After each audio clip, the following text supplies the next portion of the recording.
Good evening, and welcome to the Crypto Overnighter. I'm Nicodemus, and I will be your host as we take a look at the latest cryptocurrency news and analysis.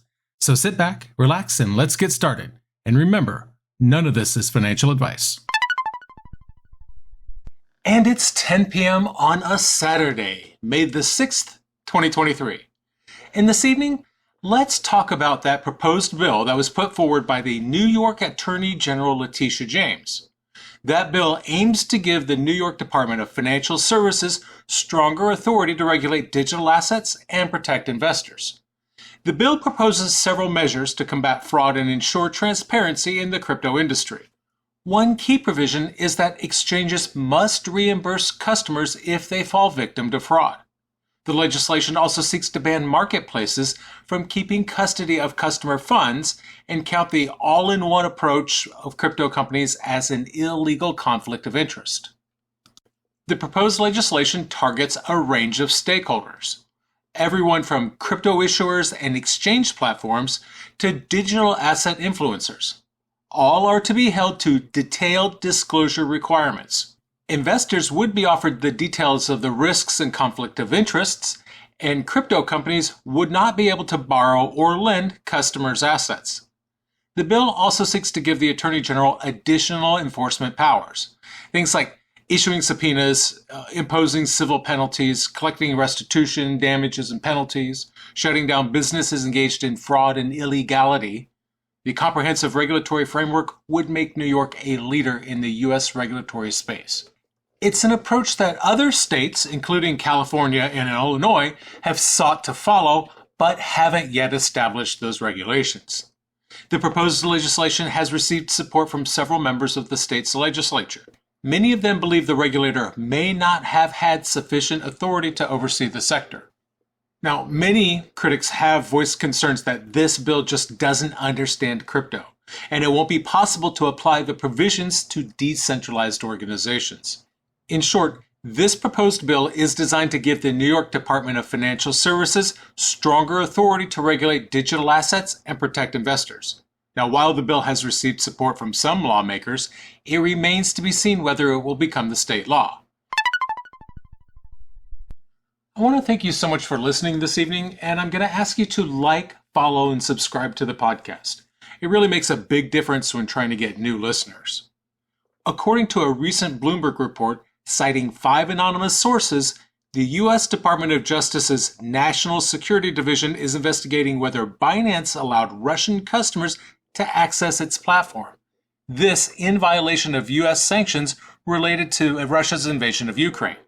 This is just the latest in a series of high-profile actions against Binance. Last year, the IRS and the Department of Justice conducted a joint investigation into Binance. Earlier this year, the SEC launched an investigation into their relationship with 2 firms owned by its founder, CZ. Despite repeated allegations and investigations, Binance maintains that it is fully compliant with all U.S. and international financial sanctions. The exchange has also claimed to have built the world's largest compliance team in the space, consisting of 700 members who address over 1,300 law enforcement requests on a weekly basis. In recent days, Binance has also claimed to have found a way to keep North Koreans off its exchange by taking stricter action against them. However, earlier this month, Israel reportedly seized around 190 Binance accounts with alleged ties to terrorist groups, including 2 accounts linked to ISIS. It remains unclear how Israel was able to seize these accounts without Binance's cooperation, given that the exchange is not obliged to adhere to Israeli laws. These are the latest developments that only add to the regulatory pressure that Binance is facing in various jurisdictions around the world.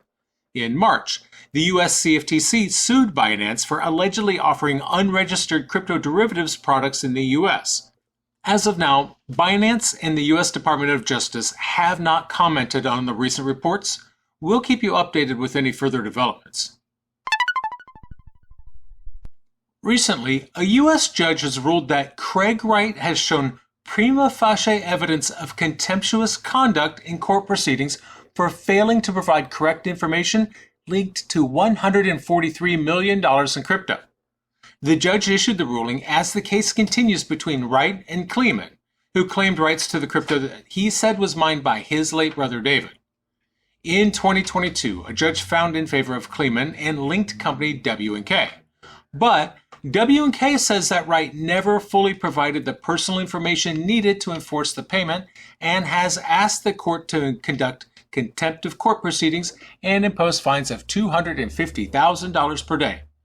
According to the ruling, Wright had, quote, refused to provide basic information about his spouse and her assets on the form.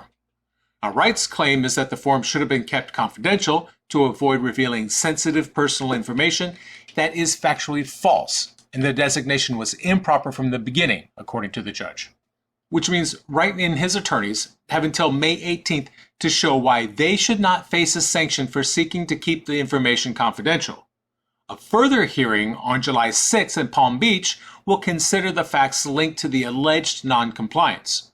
Now, Wright, on the other hand, he's saying that the information he provided on the form was accurate, but that he is unable or legally restricted from providing some of the data requested, which is weird.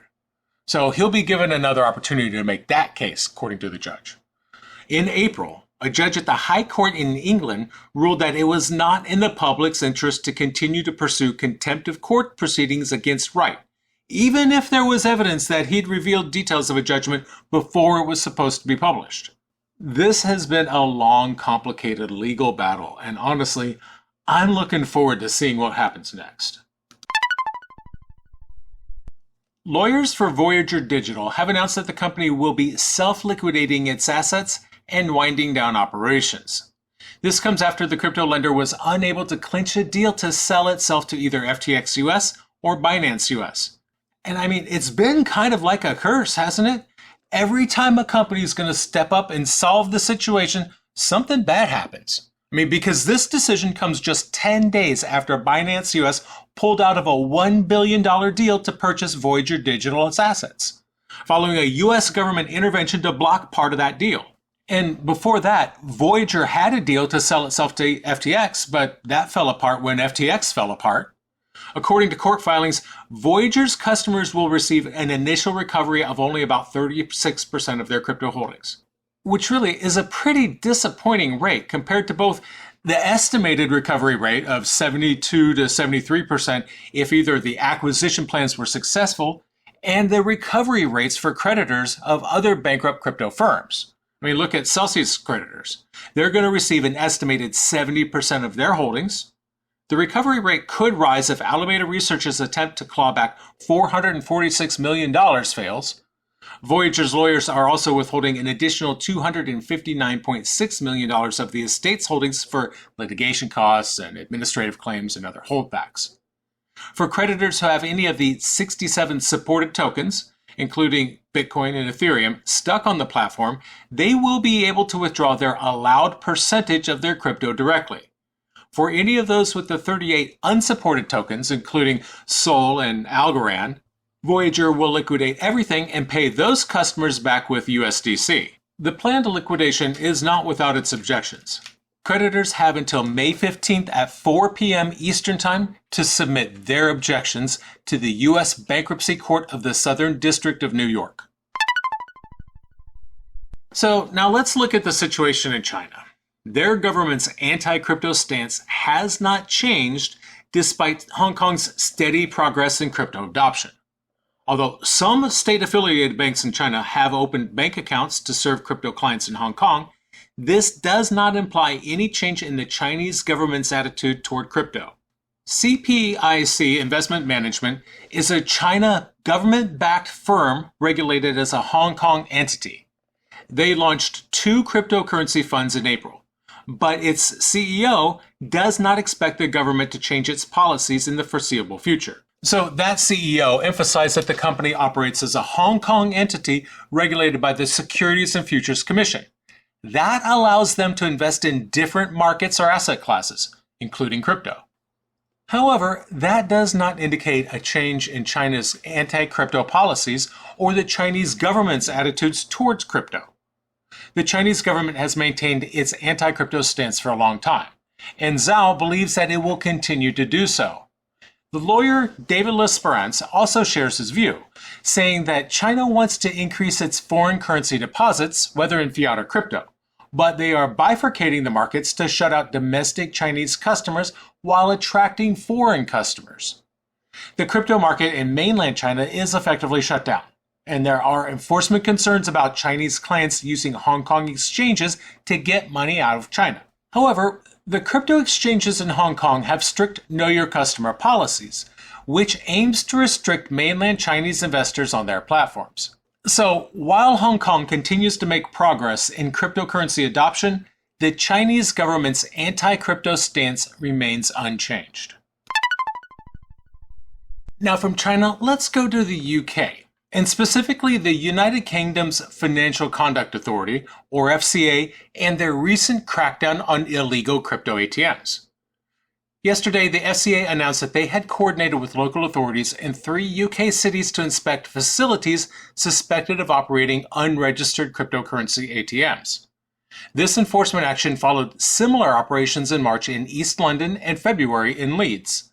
According to the FCA, they cited their powers under the UK's money laundering regulations from 2017 in conducting the inspections. The financial watchdog has planned to review the evidence gathered and consider taking further action where necessary. Therese Chambers is the Executive Director of Enforcement and Market Oversight at FCA. She said, quote, "The action we've taken over the past few months and wider work shows that we will act to stop illegal activity. Besides disrupting unregistered crypto businesses, the joint efforts have helped raise awareness of illegally operated crypto ATMs in the UK among the public." At the time of writing, Coin ATM Radar data shows that more than 15 crypto ATMs in the UK operated by companies such as Big C Coins and BD ATMs, Crypto Byte Coin, and Computer House. It remains to be seen whether any of these ATMs were registered under the FCA. Recently, a U.S. court ordered the SEC to respond to Coinbase's complaint about regulatory clarity within 10 days. And while this is going on, you've got escalating tensions between the two parties, with the SEC ramping up enforcement actions and warnings against crypto firms. In July 2022, Coinbase asked the SEC if they would propose and adopt rules to regulate securities offered and traded via digitally native methods. However, the SEC refrained from offering specific public responses. And as we know, the SEC issued a Wells notice to Coinbase, signaling their intention to conduct enforcement actions against them. So, to compel the SEC to respond with a simple yes or no, Coinbase filed a narrow action in federal court. The court also granted Coinbase the right to file a reply within 7 days of the SEC's response. Since January, the SEC has been aggressively targeting crypto platforms and several individual actors accused of manipulating crypto assets. As a result, many firms are now looking to move their operations elsewhere to friendlier jurisdictions. Amid the ongoing tribulations with the SEC, Coinbase launched a Bermuda-based marketplace for non-US institutional users. The San Francisco-based exchange will initially offer Bitcoin and Ethereum perpetual futures with trades settled in USDC. The announcement of the new venture follows regulatory approval from the Bermuda Monetary Authority. And for our last story tonight, let's look at some recent jail sentences handed down to some notorious crypto fraudsters. Let's first talk about Thomas Clausse, a 21-year-old Frenchman sentenced to 18 months in prison by the Casablanca Court of Appeals for orchestrating a crypto scheme. Clausse must also compensate his scam victims and pay a fine of $3.7 million to customs authorities. Clausse's lawyers say that his client has almost completed his jail sentence and will be released soon. And while an 18-month sentence may seem severe, it is not unusual for crypto fraudsters to receive jail sentences for their crimes. Gilbert Armanta is the ex-lover of Ruja Ignaktova, also known as Crypto Queen. He's going to serve 5 years in prison for participating in the infamous OneCoin scam. Cooper Morgenthau, the former CFO of African Gold. He was sentenced to 3 years after stealing $5 million from different SPACs to trade meme stocks. Cryptocurrencies have become increasingly popular in the region, despite the hostile stance of Moroccan lawmakers. Morocco's central bank, Al Maghrib, has previously displayed intentions to design a pertinent regulatory framework for the asset class to ensure maximum security for users. And as we were saying, the Southern District of New York courthouse sentenced Gilbert Armenta to serve 5 years in federal prison for laundering $300 million embezzled from OneCoin investors. Prosecutors claim that Armenta used some of the funds to purchase a jet while gambling the remaining part. There are also ongoing cases involving well-known figures in the crypto industry. Do Kwon was arrested in March after allegedly orchestrating a multi-billion-dollar cryptocurrency fraud. He could be extradited to either the US or South Korea in the near future for their trial. And then there's Sam Bankman-Fried.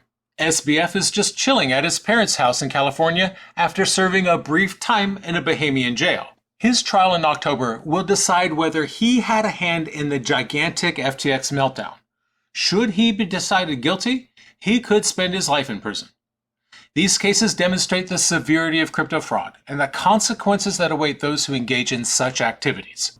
So you can see why doing your research and exercising caution when investing in crypto is crucial to avoiding prey to scams and fraudulent schemes. And that's going to do it for us tonight. I want to thank you, my listeners, because when you stop listening, I will stop talking. If you enjoyed tonight's show, then please like, follow, subscribe, leave a rating or a review. And in the meantime, we'll see you tomorrow night.